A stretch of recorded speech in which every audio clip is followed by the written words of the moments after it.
নমস্কার বন্ধুরা, মনীষা রান্নাঘরে সবাইকে স্বাগত। বন্ধুরা, আপনারা যারা আমার ভিডিও দেখেন, আপনাদের কাছে আমার একটা অনুরোধ রইল, আপনারা আমার ভিডিওটি শেষ পর্যন্ত দেখবেন। কোনো রকমে স্কিপ করে আপনারা দেখবেন না। আর আমার এই রেসিপিটি যদি আপনাদের ভালো লেগে থাকে, তাহলে অবশ্যই লাইক, শেয়ার, কমেন্ট এবং সাবস্ক্রাইব করে আমার পাশে থাকবেন। প্লিজ প্লিজ বন্ধুরা, এইভাবে যদি আপনারা আমার পাশে থাকেন, তাহলে অবশ্যই কিন্তু নতুন নতুন রেসিপি তৈরি করার উৎসাহ পাবো। তো বন্ধুরা, আমি আর বেশি কথা না বলে এবার রান্নাটা শুরু করছি। আজকে আমি রান্না করব পেঁপের পায়েস। সম্পূর্ণ একটা নতুন রেসিপি।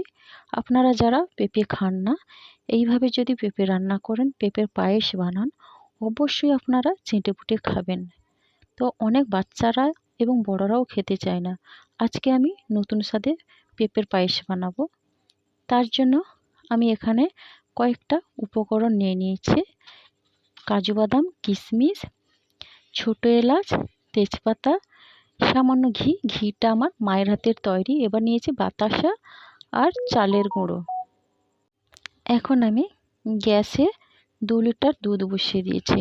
দুধটা কিন্তু আমি অনেক আগে থেকেই জাল করে নিয়েছি এবং লো ফ্লেমে রেখেছি।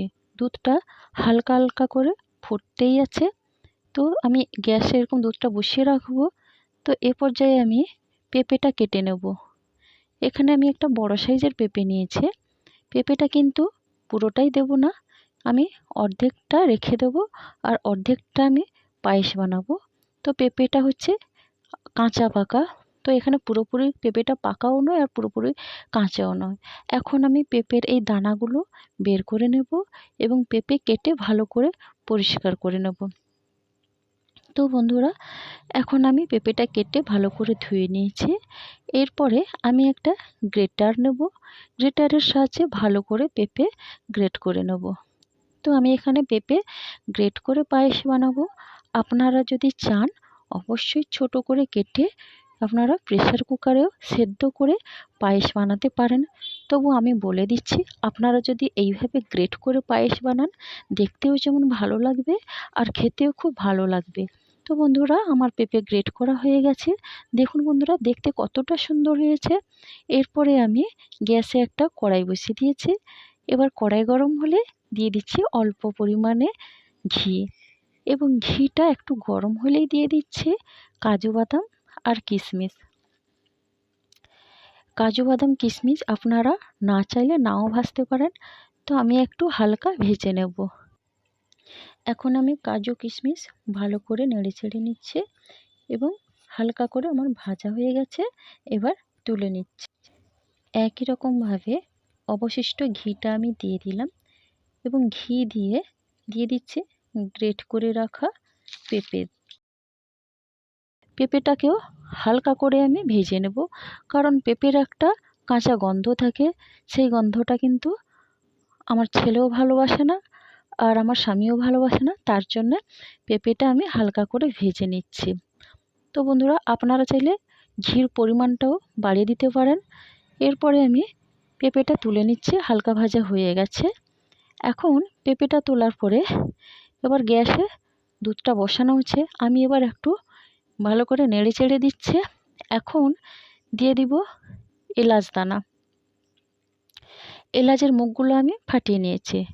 এরপর দিয়ে দিলাম একটা তেজপাতা। এখন দিচ্ছি চালের গুঁড়ো। এবার চালের গুঁড়ো দিয়ে ভালো করে আমি নেড়ে চেড়ে নেব। আপনারা যদি চান, গোবিন্দভোগ চালও দিতে পারেন আর চালের গুঁড়োও দিতে পারেন। তো বন্ধুরা, আমি এখানে আতপ চালের গুঁড়ো দিয়েছি। আপনারা চাইলে ভাতের চালের গুঁড়োও আপনারা দিতে পারেন। তো এইভাবে আমি ভালো করে নেড়ে চেড়ে চালের গুঁড়োকে দুধের সঙ্গে ভালো করে মিশিয়ে নেব।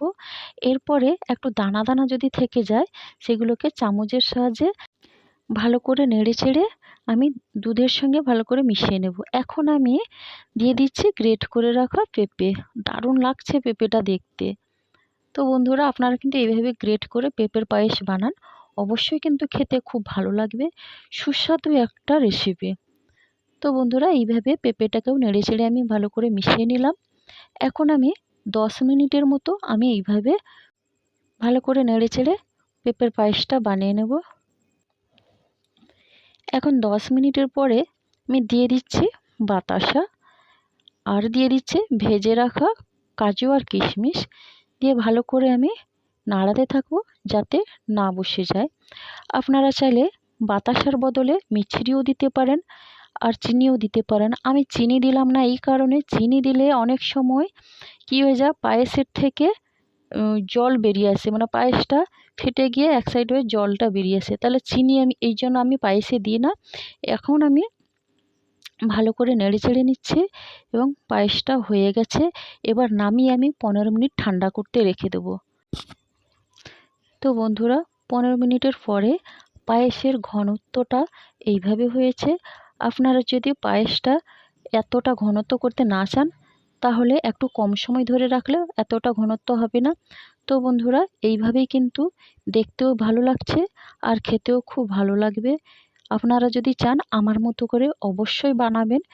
পেঁপের পায়েস অবশ্যই খুব ভালো লাগবে খেতে। আপনারা বানিয়ে কেমন হলো আপনাদের অবশ্যই কমেন্ট করে জানাবেন।